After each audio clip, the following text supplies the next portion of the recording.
मध्यम मार्ग YouTube channel में मैं डॉक्टर पुष्पा कामले आप सबका स्वागत करती हूँ। आज मैं आपको लामा फेरा उपचार पद्धति का प्रयोग कैसे करते हैं वह बताती हूँ। यह उपचार पद्धति व्यक्ति के फोटो पर, घर की फोटो यानी हॉल, किचन, बेडरूम, इन जगहों की फोटो पर भी की जाती है। यदि व्यक्ति आपके पास स्वयं आ सकता है तो उस पर भी कर सकते हैं। आज मैं आपको डॉल के माध्यम से यह उपचार पद्धति बताती हूँ। इस उपचार पद्धति के परिणाम शीघ्र मिलते हैं। उपचार पद्धति में प्रयोग में आने वाले साहित्य इस प्रकार: मरून रंग का गाउन, स्केचू माला मंत्र जप करने के लिए, क्रिस्टल छड़ी, अनार की लकड़ी भी हो सकती है, तुलसी की लकड़ी भी हो सकती है, जिसका प्रयोग हवा में प्रतीक चिन्ह बनाने के लिए किया जाता है। 4 अर्थ स्टिक, 4 छड़ी होती है। कंपास बॉक्स के फुट रूलर भी ले सकते हैं। भगवान बुद्ध की फोटो या मूर्ति, एक मोमबत्ती जलाकर रखना है। बैकग्राउंड में त्रिशरण मंत्र की ध्वनि चलती रहनी चाहिए। मरीज को जमीन पर लेटने के लिए सूती या ऊनी कपड़ा ले सकते हैं। रिंगिंग बॉल या बेल की ध्वनि बजा सकते हैं। लामा फेरा उपचार पद्धति में बताई गई वस्तुओं की आवश्यकता होती है। जो लोग यह वीडियो पहली बार देख रहे हैं उन लोगों ने पार्ट 1 से लामा फेरा उपचार पद्धति की वीडियो देखते हैं तो यह वीडियो में बताई गई उपचार पद्धति को समझने में आसानी होगी। लामा फेरा का अर्थ है गुरु और घेरा। लामाओं को गुरु कहा जाता है। यूनिवर्सल लाइफ फोर्स एनर्जी, इसे ही लामा फेरा कहते हैं। कॉस्मिक एनर्जी, ब्रह्मांडीय ऊर्जा पूरे विश्व में फैली हुई है। जीवन जीने के लिए ब्रह्मांडीय ऊर्जा की जरूरत होती है। जब कोई परेशानी आती है, मन कमजोर होता है, तब समझ लेना होगा कि शरीर में ब्रह्मांडीय ऊर्जा की कमी है। शरीर में ब्रह्मांडीय ऊर्जा लामा फेरा उपचार पद्धति से बढ़ाई जा सकती है। ध्यान करते हैं, ध्यान करते समय ब्रह्मांडीय ऊर्जा मन के माध्यम से शरीर में प्रवेश करती है। जो आपके सामने चल रहा है उसी पर ध्यान देना होगा और जाती आती श्वास पर ध्यान देना होगा। इसके व्यतिरिक्त कुछ नहीं करना, ध्यान अपने आप हो जाएगा। भगवान बुद्ध द्वारा बताई गई उपचार पद्धति में 12 सिंबल का प्रयोग किया जाता है। सभी सिंबल अपने आप में महत्वपूर्ण सिंबल हैं। उनके नाम इस प्रकार: आलूमा, आमीन, न्यास, वक्रतुंड, त्र्यंबक, आयुषी, क्रियासार, क्रियामान, नित्या, इंद्राक्षी, पावक, समीरा। इन सभी सिंबलों में हजारों मंत्र की शक्ति निहित है। ये सिंबल मंत्रों से ऊर्जान्वित है। लामा फेरा उपचार पद्धति में आज इंद्राक्ष सिंबल का प्रयोग रोगी के शरीर पर कहाँ बनाया जाता है उसके बारे में जानेंगे। इंद्राक्षी प्रतीक चिन्ह क्रोध में मन को शांत करने के लिए बनाया जाता है। इंद्राक्षी प्रतीक चिन्ह जल तत्व का प्रतिनिधित्व करता है। रोगी के शरीर में बहुत ज्यादा गर्मी है तो उसे ठीक करने का काम करता है। शरीर में बढ़ी हुई गर्मी को संतुलित करने का काम करता है। रोगी दर्द में है, चिड़चिड़ापन महसूस कर रहा है, इसे भी ठीक किया जाता है।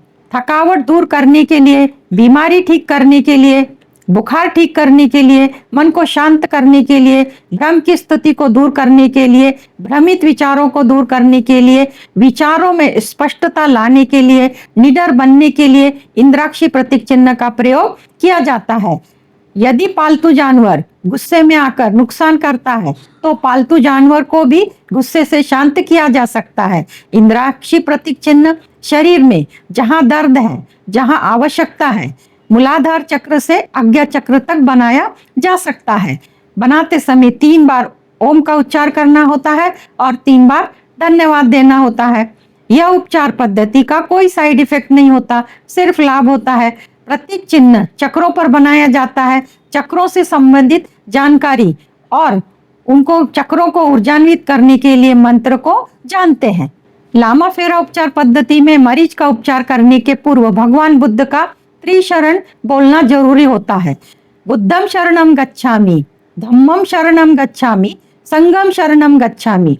लामा फेरा उपचार पद्धति में 12 सिंबल का प्रयोग मूलाधार चक्र से आज्ञा चक्र तक बनाया जाता है। जरूरत के अनुसार, बीमारी के अनुसार, तकलीफ के अनुसार बनाया जाता है। शरीर में स्थित चक्रों पर बीमारी तत्वों पर आधारित होती है। जैसे शरीर में वायु तत्व और आकाशीय ऊर्जा बिगड़ने से वात दोष का निर्माण होता है। इसका परिणाम शरीर में वात संबंधी बीमारी शुरू होती है। दूसरा, शरीर में जल और अग्नि तत्व बिगड़ने से पित्त दोष निर्माण होता है। इसका परिणाम शरीर में पित्त संबंधी बीमारी शुरू होती है। तीसरा, शरीर में पृथ्वी और जल तत्व बिगड़ने से कफ दोष निर्माण होता है। इसका परिणाम शरीर में कफ संबंधी बीमारी शुरू होती है। चौथा, ब्रह्मांडीय ऊर्जा बिगड़ने से त्रिदोष निर्माण होता है। इसका परिणाम शरीर में वात पित्त कफ बिगड़ने से शारीरिक मानसिक बीमारी शुरू होती है। धन हानि, वातावरण खराब होता है, क्लेश पूर्ण वातावरण होता है। ऐसी स्थिति में सभी काम मन के विरुद्ध होते हैं। शरीर में स्ट्रेस टेंशन तनाव का वातावरण बना रहता है। किसी भी काम में सफलता नहीं मिलती, भौतिक सुखों की हानि होती है। शरीर में मन में नकारात्मक ऊर्जा का संचार होता है। ब्रह्मांडीय ऊर्जा बिगड़ने से, चक्रों के इम्बैलेंस होने से, मैग्नेटिक ऑरा बिगड़ने से शरीर की मन की रोग प्रतिकारक शक्ति कमजोर पड़ जाती है। ऐसी अवस्था में शरीर पूरी तरह से ब्रह्मांडीय ऊर्जा ग्रहण नहीं कर पाता। प्राण ऊर्जा का प्रभाव रुकने से शरीर अपना कार्य सही ढंग से नहीं कर पाता। इस कारण शरीर कई तरह की मानसिक और शारीरिक बीमारियों के चपेट में आ जाता है। भौतिक सुखों की हानि होती है। शरीर में स्थित चक्रों पर सिंबल बनाने से पूर्व चक्रों को संबंधित मंत्र के द्वारा ऊर्जान्वित करना चाहिए। इससे चक्रों से संबंधित और तत्वों से संबंधित बीमारी का उपचार करने में मदद मिलती है। मंत्र मूलाधार चक्र के लिए लम, स्वादिष्टान चक्र के लिए वम, मणिपुर चक्र के लिए रम, अनाहत चक्र के लिए यम, विशुद्धि चक्र के लिए हम, आज्ञा चक्र के लिए ओम, सहस्त्रान चक्र के लिए ओम।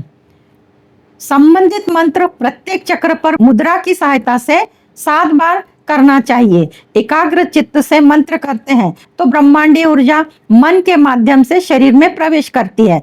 शरीर शक्ति का अनुभव करने लगता है। उस शक्ति का प्रयोग भौतिक, आध्यात्मिक और जो भी जरूरत है उसको पाने के लिए कर सकता है। 7 चक्रों के माध्यम से शरीर के तल पर चक्रों से संबंधित चीजों के लिए मन के माध्यम से ऊर्जा बढ़ाई जा सकती है। चक्रों को ऊर्जान्वित करने के बाद संबंधित उद्देश्य पूरा किया जा सकता है। मूलाधार चक्र के लिए मंत्र लम, शरीर में मन में स्थिरता बनाए रखने के लिए, हड्डियों को मजबूत करने के लिए, मानसिक स्थिरता बनाए रखने के लिए, रिश्तों को बेहतर बनाए रखने के लिए और समाज के सामाजिक स्तर के लिए, इन सब को बेहतर करने के लिए मंत्र का उच्चार करना होता है। स्वादिष्टान चक्र वम, इच्छा शक्ति बढ़ाने के लिए, कोई नया क्रिएशन करने के लिए मंत्र का उच्चार करना होता है। मणिपुर चक्र रम, धन वैभव सुख समृद्धि ऐश्वर्य मान सम्मान, शरीर में अन्नमय कोश के लिए उसको मजबूत करने के लिए मंत्र का उच्चार करना होता है।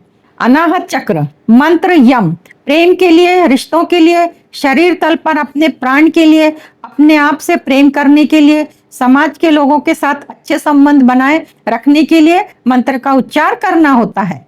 विशुद्धि चक्र हम, मंत्र हम, वाणी के लिए, वाक सिद्धि के लिए, प्रस्तुतिकरण के लिए, सही समय पर सही बोलने के लिए मंत्र का उच्चार करना होता है। आज्ञा चक्र मंत्र ओम, त्रिनेत्र थर्ड आई के लिए आत्मा का ज्ञान, भौतिक जगत का ज्ञान होता है। अतीन्द्रिय शक्ति जागृत होती है। शरीर तल पर नेत्रों की शक्ति बढ़ती है।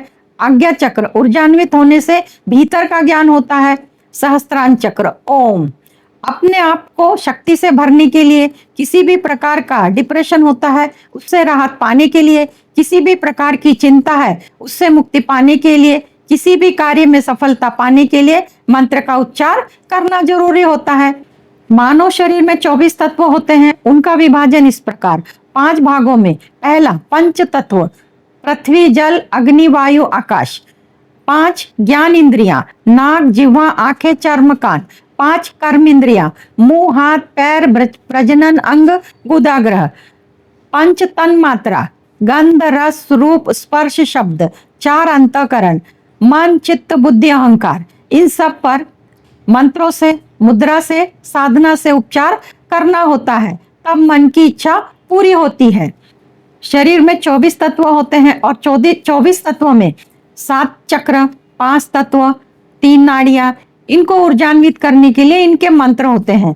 जब पेशेंट, बीमार व्यक्ति हीलिंग सेंटर पे आता है अपना इलाज करवाने के लिए, मानसिक, शारीरिक या आध्यात्मिक, तो उसके इलाज के लिए पहले मरीज को शांत करना होता है। उसके मन को शांत करने के लिए भगवान बुद्ध की स्टोरी, कथा बतानी होती है। कथा सुनते सुनते मरीज का, पेशेंट का मन शांत होना शुरू होता है।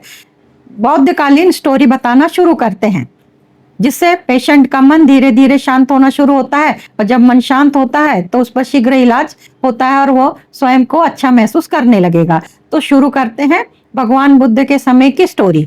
संसार में सभी लोग जीवन जीते समय खुशहाल जीवन जीना चाहते हैं। इसके लिए सभी लोग खुशियों को बाहर ढूंढते हैं। बाहर कभी किसी को खुशी नहीं मिली। कभी कभी तो ऐसा भी सोचते हैं कि मजबूर हो गए हैं कि इस काम के बाद खुश मिलेगी, उस काम के बाद खुशी मिलेगी, परंतु कोई भी काम पूरा हो जाता है पर खुशी नहीं मिलती। मन में विचार आते हैं, ये होने के बाद, वो होने के बाद खुशी मिलेगी, तो कभी खुशी नहीं मिलती। इस बात को एक बौद्ध कहानी के माध्यम से समझते हैं। असली खुशी कैसे प्राप्त की जा सकती है। एक गांव में एक युवक रहता था। वह जवान था। वह अपने हम उम्र लोगों के तरह जीवन व्यापन कर रहा था। युवक एक किसान था। वह एक किसान का बेटा था। युवक का मन सदैव ज्ञान की खोज में लगा रहता। उसे लगता था कि जीवन जीने के लिए और कुछ है जो उसे समझ में नहीं आ रहा। उसकी परवरिश अच्छे से हुई थी। वह एक संपन्न परिवार में से था। वह अपने अंदर एक प्रकार की ऊर्जा को महसूस करता था। वह अन्य लोगों के समान वह भी खेती में काम करता। उसका मन हमेशा कहीं खोया हुआ रहता था। वह एक पर्वत को देखता और सोचता कि वह उसे वर्तमान की खुशी से अधिक खुशी दे सकता है। युवक को अपने जीवन में जीने के लिए एक दिशा चाहिए, लेकिन वह नहीं जानता था कि उसे कहां से मिलेगी। एक दिन उस गांव में एक बौद्ध भिक्षुक आए। वे ज्ञानी और सरल स्वभाव के व्यक्ति थे। उन्होंने जीवन के कठिन पाठ का अध्ययन किया हुआ था और उसे आत्मसात किया था। उनका हर एक शब्द जीवन की गहराई को प्रकट करता था। युवक ने उस बौद्ध भिक्षु के बारे में सुना था। युवक तुरंत उनके पास गया। बौद्ध भिक्षु उस युवक को देखते ही पहचान लिया कि युवक में ज्ञान की भूख है, लेकिन वह उसे कैसे प्राप्त करे यह वह नहीं जानता। युवक ने बौद्ध भिक्षु से कहा कि मुझे अपने जीवन की दिशा नहीं मिल रही, मैं क्या करूं? लोग हमेशा कोशिश करते हैं धन और संपत्ति ज्यादा से ज्यादा कैसे कमाई जा सकती है। धन और संपत्ति मिलने के बाद भी उन्हें संतोष और शांति नहीं मिल सकती। ऐसा क्यों होता है? इस पर बौद्ध भिक्षु बोले, मैं आपके सवाल का जवाब कल दूंगा।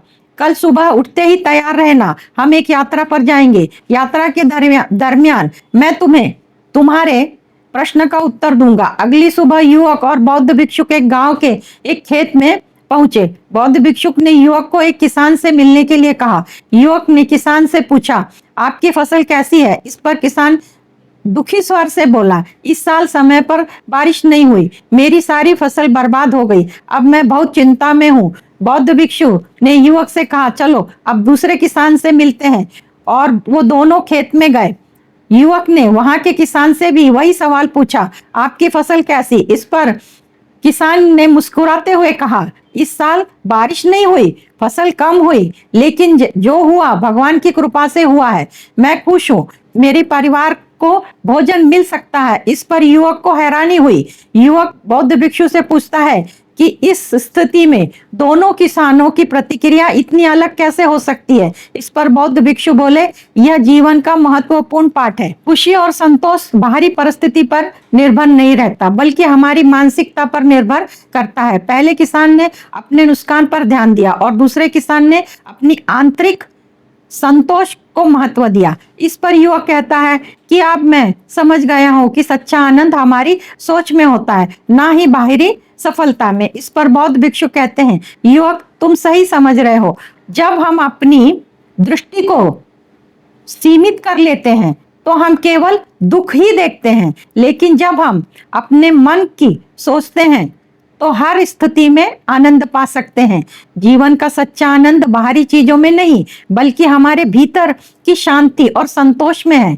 इस पर युवक पूछता है कि मैं अपने भीतर कैसे देखूं, मैं तो मन की बेचैनी से बाहर ही नहीं आ पाता।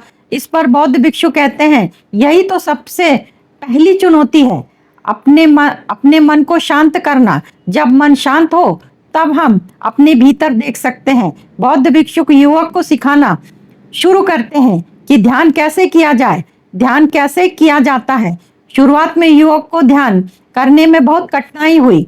उसका मन हमेशा इधर उधर भटकता रहता, वह एक जगह पर बैठ नहीं पाता था। उसके मन में अनेक विचार आते थे, उसे अपनी पुरानी यादें, भविष्य की चिंताएं ध्यान के दौरान सताती थी। बौद्ध भिक्षु ने युवक को समझाया, ध्यान का अर्थ इन सभी विचारों को बिना कोई प्रतिक्रिया दिए ना ही संघर्ष देखने देना। जब तुम इन्हें देखोगे और छोड़ दोगे तब ये धीरे धीरे शांत हो जाएंगे। युवक ने बौद्ध भिक्षु की बातों का पालन करना शुरू किया। वह रोज कुछ समय ध्यान में बिताना शुरू करता है। युवक का अनुभव, उसके मन में विचार आते लेकिन उन विचारों से उलझता नहीं। यह प्रक्रिया बहुत धीमी थी। धीरे धीरे युवक के मन में शांति आने लगी। ध्यान करते करते युवक के मन में एक नया दृष्टिकोण विकसित होने लगा था। वह अपने जीवन के बारे में सोचने लगा। उसे यह महसूस हुआ कि अब तक उसने अपने जीवन में कितने ही छोटे छोटे मुद्दों पर ध्यान केंद्रित करता था। उसे महसूस हुआ उसका असली उद्देश्य क्या है। उसने सोचा, अब तक मैं बाहरी चीजों में उलझा था। मैं सोचता था कि खुशी और संतोष मुझे केवल धन और सफलता से मिलेगी, लेकिन अब मुझे समझ आ रहा है कि यह सब तो केवल एक भ्रम है। असली खुशी तो मेरे भीतर है। बौद्ध भिक्षु ने युवक के इस नए दृष्टिकोण को प्रोत्साहित किया और कहा, जीवन में किसी भी चीज को प्राप्त करने का कोई अर्थ नहीं। अगर तुम्हें अपने भीतर की शांति नहीं मिलती तो बाहरी चीजें अस्थायी होती हैं, लेकिन आंतरिक शांति, संतोष स्थायी होते हैं। बौद्ध भिक्षु युवक से कहते हैं, अब वह समय आ गया है, अब तुम्हें कठिन सबक सीखना पड़ेगा। इसके लिए तुम्हें 30 दिन तक मेरे आश्रम से दूर रहना होगा।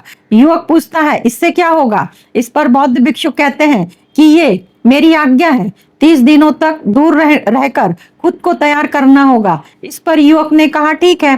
बौद्ध भिक्षु ने कहा, इस यात्रा में तुम्हें बहुत कुछ सीखने को मिलेगा। यह यात्रा तुम्हारे लिए एक परीक्षा होगी जिसमें तुम्हें अपने मन की वास्तविकता को समझने का मौका मिलेगा। युवक ने यह बात मान ली। वह जानता था कि यह यात्रा उसके जीवन के लिए आयामों से परिचित कराएगी।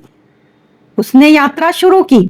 वह पहले एक छोटे गांव में पहुंचा। वहां उन्हें एक व्यक्ति मिला जो अपने जीवन की कठिनाइयों से बहुत परेशान था। वह बार बार कहता था कि उसकी किस्मत खराब है और वह कुछ भी कर ले उसे सुख नहीं मिलता। बौद्ध भिक्षु ने उस व्यक्ति से कहा कि तुम्हारे दुखों का कारण तुम्हारी किस्मत नहीं बल्कि तुम्हारा दृष्टिकोण है। यदि तुम अपने जीवन को एक नई दृष्टि से देखोगे तो तुम्हें सुख और संतोष दोनों मिलेंगे। उस व्यक्ति ने भिक्षुक की बात पर विचार किया। उसे लगा बौद्ध भिक्षुक शायद सही कह रहे हैं। उस व्यक्ति ने अपने जीवन के बारे में पुनः विचार करना शुरू किया। युवक ने इस घटना से सीखा कि दृष्टिकोण कैसे जीवन में महत्वपूर्ण भूमिका निभाता है। युवक की यात्रा का अगला पड़ाव एकांतवास। बौद्ध भिक्षु ने युवक को एकांतवास का महत्व बताया। जब तुम खुद से दूर हो जाते हो तब तुम एकांतवास के वास्तविक अर्थ को समझ सकते हो। युवक ने एकांतवास में जाने के लिए एक गुफा में जाने का निर्णय लिया। युवक ने सोचा चुनौती को आसानी से पार कर लेगा। जब युवक ने गुफा में समय बिताना शुरू किया तो उसे समझ में आ गया यह कितना कठिन है। पहले दिन उसे वहां रहना आसान लगा, लेकिन जैसे जैसे समय बीतने लगा युवक के मन में बेचैनी बढ़ने लगी। उसे अपने मन के विचारों से लड़ने में कठिनाई होने लगी। वह सोचता था कि एकांतवास में रहना आसान होगा, लेकिन अब उसे समझ में आ रहा था कि यह कितना कठिन है। बौद्ध भिक्षु ने पहले युवक को चेतावनी दी थी कि एकांतवास दुनिया का सबसे कठिन कार्य है। युवक को इस सत्य का अनुभव हुआ। उसके मन में विचारों का सैलाब आने लगा था और उसे समझ में नहीं आया कि वह कैसे इसे शांत कर सकता है। युवक ने 3 दिन बाद ही गुफा छोड़ दी। वह बौद्ध भिक्षु के पास वापस आ गया। युवक ने अपनी असफलता के बारे में बताया। इस पर बौद्ध भिक्षु ने उसे समझाया और कहा, यह असफलता नहीं बल्कि एक सबक है। मन को नियंत्रण में रखना कोई आसान कार्य नहीं है, इसके लिए धैर्य की आवश्यकता होती है। इस पर युवक कहता है कि अब मुझे समझ में आ रहा है कि एकांतवास क्यों इतना कठिन है। मैं अपने मन के विचारों से हार गया, लेकिन मैं फिर से कोशिश करना चाहता हूँ। इस पर बौद्ध भिक्षु ने उसे प्रोत्साहन दिया और कहा कि तुम्हें धैर्य रखना होगा। एक बार की असफलता से घबराना नहीं चाहिए। जब तक तुम कोशिश करते रहोगे अंततः सफल हो जाओगे। युवक ने अपनी साधनाओं को और अधिक गंभीरता से लेना शुरू किया। वह हर दिन ध्यान करता और अपने मन के विचारों का निरीक्षण करता। उससे छोटे छोटे संकल्प लेना शुरू किया, जैसे एक दिन में कितने समय तक ध्यान करेगा, किस प्रकार के विचारों को मन में आने देगा, किस प्रकार के विचारों को छोड़ देगा। युवक ने देखा हर छोटे संकल्प पूरा करने में उसकी आत्मशक्ति बढ़ने लगी। उसने अपनी इच्छाओं को नियंत्रित करना सीखा और धीरे धीरे अपने मन को शांत करना शुरू किया। युवक ने अपने मन को पर्याप्त रूप से तैयार करने के बाद फिर से 30 दिन की एकांतवास की चुनौती को स्वीकारा। युवक ने अपनी ध्यान की तकनीक को अधिक विकसित किया। युवक ने गुफा में प्रवेश किया। वह पहले दिन से ध्यान में डूब गया। इस बार उसने अपने मन के विचारों से लड़ने के बजाय उसे स्वीकार करना शुरू किया। उसने देखा कि जब वो विचारों को आने और जाने देता, विचार धीरे धीरे शांत होने लगते। 30 दिन के बाद युवक गुफा से बाहर निकला। इस बार वह पूरी तरह से बदल चुका था। उसके चेहरे पर शांति और संतोष का भाव था। युवक ने बौद्ध भिक्षु से कहा कि अब मैं समझ गया हूँ कि जीवन का सच्चा आनंद क्या है। ये बाहरी चीजों में नहीं बल्कि हमारी भीतरी स्थिति पर निर्भर करता है। इस पर बौद्ध भिक्षु ने कहा, भिक्षु कहते हैं, युवक तुम्हें सच्चे आनंद का अनुभव हो गया है। युवक तुम्हारा जीवन एक नई दिशा में जाएगा। यह आनंद स्थायी है, इसे कोई भी बाहरी परिस्थिति छीन नहीं सकती। युवक ने बौद्ध भिक्षु के चरणों को प्रणाम किया। उनकी दी हुई शिक्षाओं को अपने जीवन में उतारने का प्रण लिया। उसने समझ लिया था असली खुशी और संतोष बाहर की सफलता में नहीं बल्कि आंतरिक शांति और संतोष में होती है। युवक ने अपनी साधना जारी रखी। कुछ समय बाद वह एक बौद्ध भिक्षु के रूप में पहचाना जाने लगा। उसने अपने ज्ञान को गांव के अन्य लोगों के साथ बांटना शुरू किया और उन्हें भी जीवन का सच्चा आनंद प्राप्त करने की दिशा में मार्गदर्शन करने लगा। बौद्ध भिक्षु की दी हुई शिक्षाएं युवक के जीवन में अमूल्य धरोहर बन गई। वह जीवन के हर पल में आनंद खोजता था, हर परिस्थितियों को एक अवसर के रूप में देखता था। इस प्रकार युवक की यह यात्रा उसके लिए बल्कि पूरे गांव के लिए प्रेरणादायक बन गई। उसने सिखाया कि जीवन में सबसे महत्वपूर्ण चीज हमारी आंतरिक शांति और संतोष है। यह तभी प्राप्त होता है जब हम अपने मन को नियंत्रित करते हैं और मन को नियंत्रित करना सीख जाते हैं। युवक की यह यात्रा एक सीख है जो भगवान बुद्ध की शिक्षाओं पर आधारित है। सच्चा आनंद बाहरी चीजों में नहीं बल्कि हमारे भीतर ही होता है। यह कहानी हमें सिखाती है धैर्य साधना के माध्यम से हम भी जीवन में आनंद पा सकते हैं।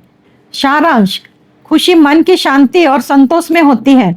मन शांत होता है तो उसकी अनुभूति होती है। व्यक्ति खुशी को बाहर ढूंढता है। ध्यान से मन शांत होता है। मन जो चाहे वह कर सकता है। जो कोई व्यक्ति कुछ पाने के लिए बहुत तड़पता है, परेशान रहता है, बेचैन रहता है, तब व्यक्ति ने प्रथम अपने मन को शांत करना है। ध्यान के माध्यम से मन शांत होता है। शांत मन जो चाहे वो पा सकता है। इस प्रकार भगवान बुद्ध की कथा स्टोरी मरीच को सुनाई जाती है और वह कथा स्टोरी सुनकर मरीच का मन शांत शांत शांत होते जाता है और एकाग्र होता है और वह हील करने के लिए पूरी तरह से तैयार होता है। अब इसके बाद डॉल के माध्यम से लामा फेराउ पद्धति का कैसे प्रयोग किया जाता है इसको बताते हैं। उपचार पद्धति करने से पूर्व 7 चक्रों को ऊर्जान्वित करना होता है। तो 7 चक्र के मंत्र कर लेते हैं और 7 चक्र के मंत्र को ऊर्जान्वित करने से पूर्व मुद्रा बनाते हैं, आदि मुद्रा। आदि मुद्रा इस प्रकार होती है, पहले अंगूठे को अंदर लेते हैं और 4 उंगलियों को दबा लेते हैं। इस तरह ये आदि मुद्रा है और ये आदि मुद्रा सभी प्रकार के सुखों को प्रदान करती है, इच्छा पूर्ति में मदद करती है, चक्रों को ऊर्जान्वित करती है, तत्वों को बैलेंस करती है। इस मुद्रा के साथ मंत्र करेंगे मूलाधार चक्र का लम मंत्र। जो भी मंत्र करेंगे वो मंत्र 7 बार होगा। तो मूलाधार चक्र का मंत्र पहला लम है और लम को 7 बार करेंगे। लेकिन लंबी गहरी सांस, lump lump lump lump lump lump lump. धन्यवाद। इसके बाद स्वादिष्टान चक्र मंत्र वम, लंबी गहरी सांस, वम वम वम वम वम वम वम। धन्यवाद। मणिपुर चक्र मंत्र रम, लंबी गहरी सांस, रम रम रम रम रम रम रम। धन्यवाद। अनाहत चक्र हार्ट चक्र, इसके लिए मंत्र यम, लंबी गहरी सांस, यम यम यम यम यम यम यम। धन्यवाद। विशुद्धि चक्र, विशुद्धि चक्र के लिए मंत्र हम, एक लंबी गहरी सांस, हम हम हम हम हम हम हम। धन्यवाद। आज्ञा चक्र, आज्ञा चक्र का मंत्र ओम, एक लंबी गहरी सांस, ओम ओम ओम ओम ओम ओम ओम। धन्यवाद। सहस्त्रांश चक्र, सहस्त्रांश चक्र के लिए मंत्र है ओम, एक लंबी गहरी सांस, ओ।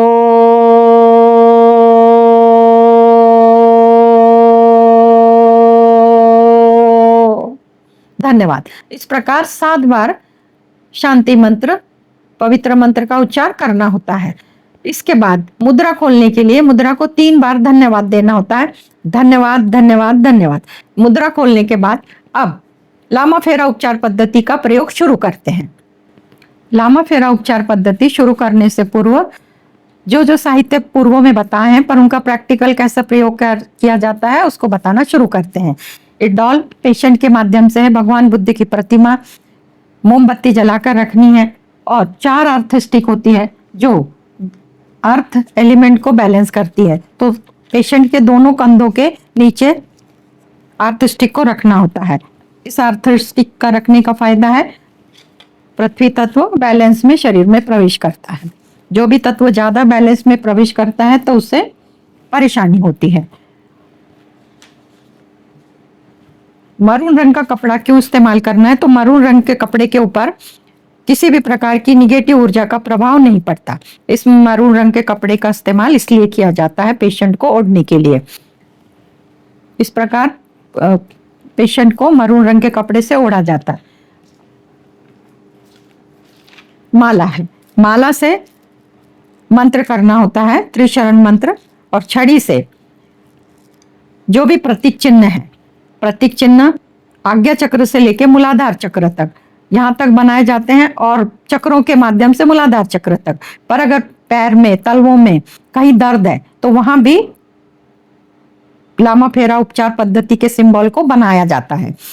परंतु जब चक्रों पे बनाया जाता है तो आज्ञा चक्र से लेकर मूलाधार चक्र तक और विशेष करके हार्ट चक्र पर इस प्रकार प्रतीक चिन्ह बनाने के लिए बताया गया है, जिससे पेशेंट को इलाज होता है और वो जो चाहता है उसे मिल जाता है। और आज जो इंद्राक्षी प्रतीक चिन्ह है उसको इस प्रकार बनाया जाता है। जो लोग इंद्राक्षी प्रतीक चिन्ह बनाना चाहते हैं या पहला आलूमा प्रतीक चिन्ह है वहां से लेके पावक समीरा तक 12 प्रतीक चिन्ह है, इनको सीखना चाहते हैं तो लामा फेरा उपचार पद्धति का पार्ट 1 से लेके पार्ट 26 तक आप देखेंगे तो उसमें इंद्राक्षी प्रतीक चिन्ह को बनाना सिखाया है। तो आप वो देख के भी सीख सकते हैं। परंतु जो लोग आज नए हैं उनको बता दें कि इंद्राक्षी प्रतीक चिन्ह कैसे बनाया जाता है। पहले एक लाइन, उसके बाद में इस प्रकार के 2, और फिर बाद इसके ऊपर 3, एक राउंड लेना है, दूसरा राउंड और तीसरा राउंड। इस प्रकार एक बार और एक सीधी लाइन खींचनी है, और जैसे पक्षी उड़ता है उस प्रकार का एक आकार है, और फिर बाद में 1 राउंड, 2 राउंड, 3, इसको देख के भी बना सकते हैं। और उसके बाद आयुषी यानी कि आशीर्वाद। आशीर्वाद के लिए, आयुषी के लिए पहले सर्पल आकार का, फिर सीधी दंडी और ओम का आकार बनाना होता है। इस प्रकार इंद्राक्षी प्रतीक चिन्ह कैसे बनाते हैं ये बताया। और इसका जो प्रयोग है, छड़ी का प्रयोग है, इसका प्रयोग सिंबल को बनाने के लिए किया जाता है। तो जब पेशेंट हीलिंग सेंटर पे आता है तो पेशेंट को और हीलर को सुरक्षित घेरे में रखने के लिए आलूमा बनाया जाता है। आलूमा पे नकारात्मक ऊर्जा का प्रभाव नहीं होता है, और साधना जो भी हील करने की जो साधना की जाती है, प्रयोग किया जाता है, उपचार किया जाता है, उसमें मदद मिलती है। तो पेशेंट मेरे सामने है, और मेरे और पेशेंट को एक सुरक्षित घेरे में रखने के लिए मैं मेरे पहले ईशान कोण पर आलूमा प्रतीक चिन्ह बनाती हूँ हवे में। हवे में प्रतीक चिन्ह इस प्रकार, बीच में स्वस्तिक, 4 बिंदी और चारों कोनों में सर्पल आकार। अब ईशान के सामने वायव्य, वायव्य कोण में भी आलूमा बनाते हैं। पहला त्रिकोण, फिर नीचे से त्रिकोण, बीच में स्वस्तिक, बाजू से 4 सर्पल आकार छोड़ना है, 4 सर्पल आकार छोड़ना है, 4 सर्पल आकार छोड़ना। इस प्रकार ईशान वायव्य। अब वायव्य के सामने नैऋत्य, नैऋत्य को में आलूमा बनाएंगे। पहला आलूमा स्वस्तिक का चिन्ह, चारों कोने में सर्पल आकार का। अब नैऋत्य के सामने अग्नि, अग्नि के लिए आलूमा बनाएंगे। आलूमा बनाएंगे, पहला ट्रायंगल, फिर नीचे से ट्रायंगल, बीच में स्वस्तिक, और चारों को स्वस्तिक की 4 बिंदी और चारों कोनों में सर्पल आकार से 4 गांठी बना के छोड़ना है। 1 2 3 4, 1 2 3 4, 1 2 3 4। अब पेशेंट और हीलर दोनों भी आलूमा के सुरक्षित घेरे में हैं। अब किसी भी प्रकार की निगेटिविटी प्रभाव नहीं डाल सकती। अब चारों कोने में आलूमा बन चुका है। अब आलूमा बनने के बाद 7 चक्रों को मंत्र से ऊर्जान्वित करने के बाद, तत्वों को भी मंत्र से ऊर्जान्वित करने के बाद, इंद्राक्षी प्रतीक चिन्ह बनाने से पूर्व हम भगवान बुद्ध की ऊर्जा को आमंत्रित करेंगे। तो भगवान बुद्ध की ऊर्जा को आमंत्रित करने के लिए भगवान बुद्ध का त्रिशरण मंत्र करेंगे। जब भी किसी को बुलाना होता है तो उनके नाम से पुकारा किया जाता है, आह्वान किया जाता है। तो भगवान बुद्ध की ऊर्जा को बुलाने के लिए उनके त्रिशरण मंत्र का उच्चार करना होता है। तो उनका त्रिशरण मंत्र का उच्चार करके भगवान बुद्ध की ऊर्जा को बुलाएंगे, और भगवान बुद्ध की ऊर्जा आकर आज्ञा चक्र पर इंद्राक्षी प्रतीक चिन्ह के लिए, हार्ट चक्र पर इंद्राक्षी प्रतीक चिन्ह के लिए जो भी उसकी तमन्ना है, इच्छा है, बीमारी है, वो ठीक होगी, और जो भी उसकी इच्छा है वो भविष्य में पा सकेंगे। तो लामा और फेरा का अर्थ क्या होता है? तो लामा गुरु। तो लामा क्या करते हैं, जब भगवान बुद्ध को बुलाना, भगवान बुद्ध की ऊर्जा बुलानी होती है, तब लामा पेशेंट के पैर के पास खड़े होते हैं और घड़ी के कांटों की तरह सीधे ना घूम के विरुद्ध दिशा में, यानी कि एंटी क्लॉकवाइज, यहां से लामा घेरा लेते हैं। बुद्धम शरणम गच्छामि, धम्मम शरणम गच्छामि, संगम शरणम गच्छामि, एक फेरा हो गया। उसी प्रकार दूसरा, बुद्धम शरणम गच्छामि, धम्मम शरणम गच्छामि, संगम शरणम गच्छामि, ये 2 घेरा हो गया। अब वापस से बुद्धम शरणम गच्छामि, धम्मम शरणम गच्छामि, संगम शरणम गच्छामि। जब लामा सिर के पास आएंगे तो 2.5, 2 और आधा घेरा पूरा करना होता है। तो 2 और आधा घेरा पूरा करने के बाद उस पर हील किया जाता है, उपचार किया जाता है। तो उससे पूर्व मैं भगवान बुद्ध की ऊर्जा को आमंत्रित करती हूँ। तो मैं भगवान बुद्ध से प्रार्थना करती हूँ, मैं एक माध्यम हूँ, जो भी काम करेंगे इनकी निगेटिविटी निकालने का भगवान बुद्ध की ऊर्जा निकालेगी। इनको जो चीज पाना है उसमें उनको सफलता मिलनी चाहिए, उसका आशीर्वाद भगवान बुद्ध उन्हें देंगे।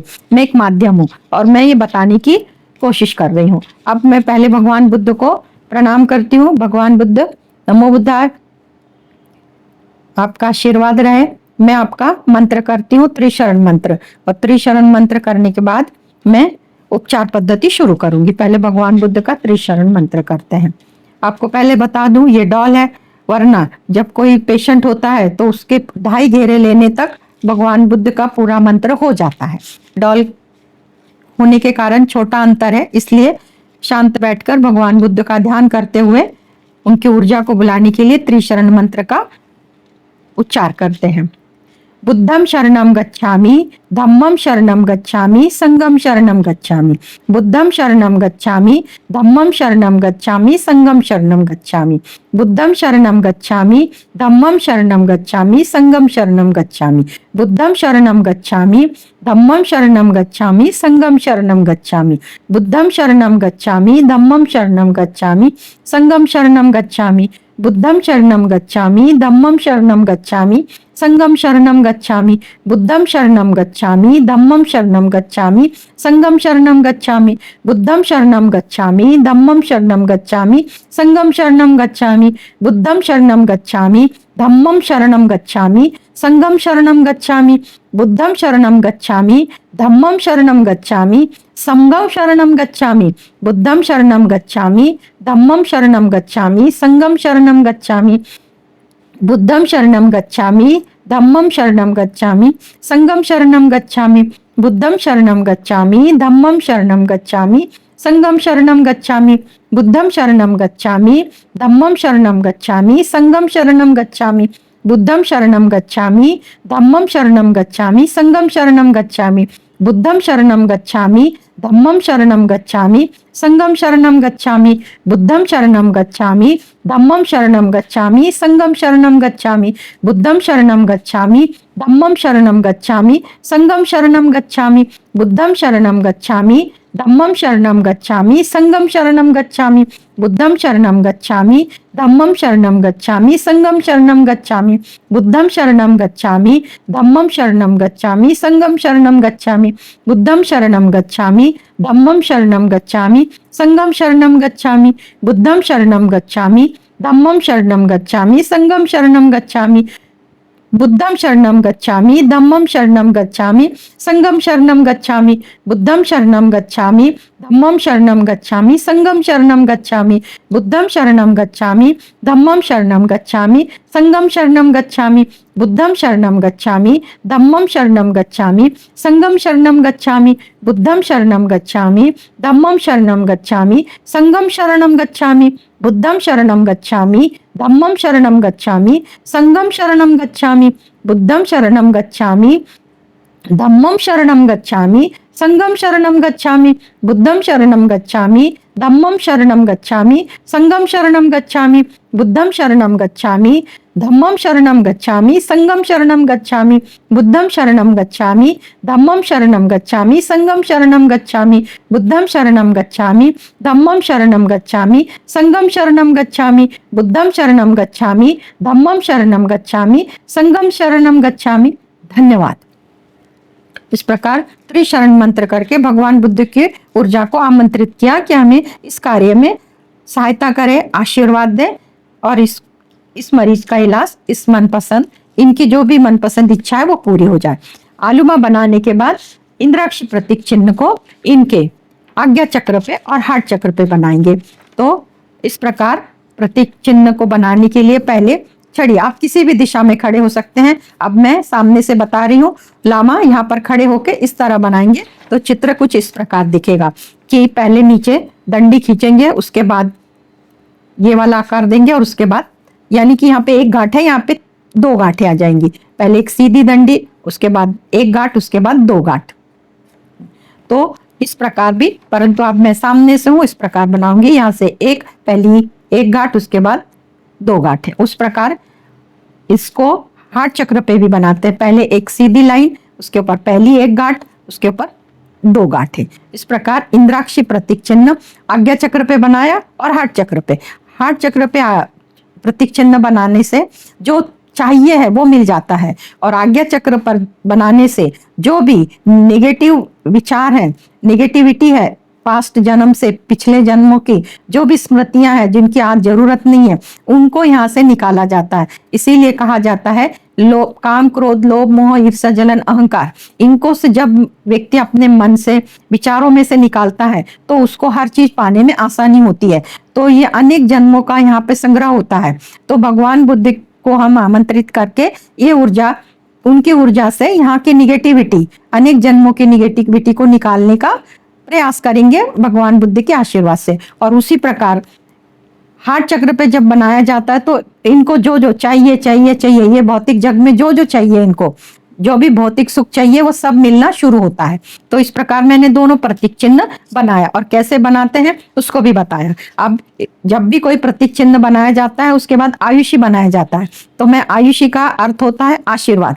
आयुषी इस प्रकार पहले कपाल पे बनाती हूँ, एक सर्पल आकार, सीधी दंडी और ओम का आकार बनाना है और इसका उच्चार 3 बार करना होता है, इंद्राक्षी इंद्राक्षी इंद्राक्षी। अब इस प्रकार यहाँ पर भी मैं आशीर्वाद का यानी कि आयुषी का प्रतीक चिन्ह बनाऊंगी। पहले सर्पल आकार की, बीच में एक दंडी, उसके बाद ओम। ओम का चित्र बनाने के बाद ये हो गया आशीर्वाद। प्रतीक चिन्ह की भाषा में इसको आशीर्वाद कहते हैं। इंद्राक्षी कैसे बनाना ये बताया। अब भगवान बुद्ध से प्रार्थना करते हैं, भगवान बुद्ध आपकी ऊर्जा आए और इनके जो कपाल की निगेटिविटी है, आज्ञा चक्र पे जो भी निगेटिविटी है, पूर्व जन्म के संग्रहित जो भी विचार है जिनकी आज के समय में कोई जरूरत नहीं है, उनको कृपा करके आप निकालें। भगवान बुद्ध आपकी ऊर्जा आए और इनकी आज्ञा चक्र से पूर्व जन्म की, इस जन्म की जो भी नेगेटिव ऊर्जा है, नकारात्मक विचार है, जो भी है संग्रह है, उनको निकालें। आप निकाल रहे हैं, आपको धन्यवाद। अब उस प्रकार हार्ट चक्र पर जो ये व्यक्ति की चाहत है, ये जो जो चाहता है इसके जीवन में वो मिलना शुरू हो जाए। तो भगवान बुद्ध की ऊर्जा हार्ट चक्र पर आती है और हार्ट चक्र को हील करती है। तो भविष्य में ये जो पेशेंट है, जो बीमार व्यक्ति है, ये जो चाहते हैं भौतिक सुख, ये मिलना उनको शुरू हो जाएगा। अब भगवान बुद्ध की ऊर्जा आकर हार्ट चक्र को हील किया, आज्ञा चक्र को हील किया, ऊर्जान्वित किया और उनको हील करके उनको बीमारी से ठीक करने का आशीर्वाद दिया। इसलिए भगवान बुद्ध को धन्यवाद देते हैं। भगवान बुद्ध आपको धन्यवाद धन्यवाद धन्यवाद। इस प्रकार लामा फेरा उपचार पद्धति पेशेंट के ऊपर की जाती है और भगवान बुद्ध को धन्यवाद दिया जाता है। लामा फेरा उपचार पद्धति में आज इतना ही। धन्यवाद।